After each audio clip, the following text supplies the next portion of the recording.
ለ3 ዓመት ያህል በጫካ ቆይተናል። ወደ ትግልም ስንገባ ወይም ወደ ጫካ ስንገባ ምክንያታዊ ነበር።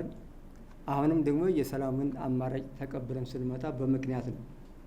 ስለዚህ ቅድም የሰላም ሚኒስትር እንዳሉት አቶ መሐመድ ይሄ ውይይት ዛሬ የተጀመረ አይደለም። የሰላማዊ መንገዱ የተፈለገበት ምክንያትም አለ።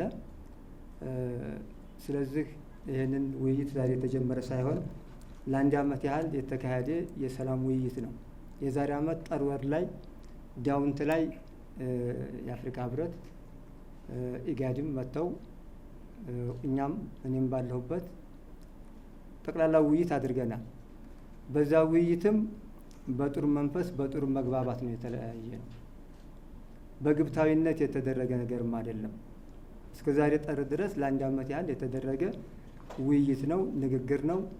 ህጋዊነትን ተከትሎ እየመጣ እንጂ ሰዎች እንደሚሉት በክዳት ወይም እጅ በመስጠት በሚባለው እንዳልሆነ ሁላችንም ማወቅ አለብን ነው።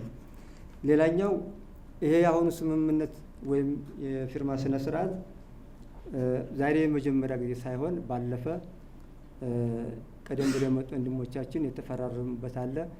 የዛሬውም የፊርማ ስነ ስርዓት ያንን የሚያጠናክር የሚያጎለብት እንጂ የተለየ ነገርም አይደለም።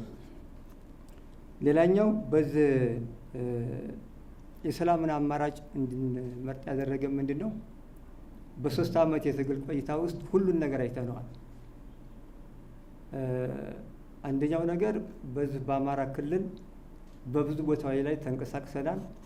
በህዝቡ ላይ ያለውን ግፍ፣ መከራ፣ ስቃይ እናውቀዋለን። ስለዚህ ያ ስቃይ መከራ ከዚህ በላይም መሄድ የሚችልም አይደለም። የአማራ ህዝብ እንደ ህዝብ ይህን ጦርነት መሸከም የሚችልበት አቅም የለውም። ባለፈ በነበረ ከጁንታ ጋር በነበረ ጦርነት ብዙ ስቃይ መከራ ደርሶበታል። አሁንም በፋኖ በነበረው ትግል ለ3 ዓመት ያህል ብዙ ስቃይ መከራም ደርሶበታል። ሰላም የለም፣ ልማት የለም።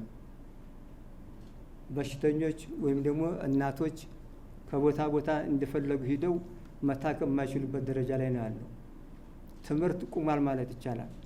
ስለዚህ ይሄ ችግርም እኛን ያሳስበናል፣ ያስጨንቀናል። ይህም ስለሚያሳስበና ስለሚያስጨንቀንም የሰላምን አማራጭም እንድንወስድም ያስገድደናል ማለት ነው።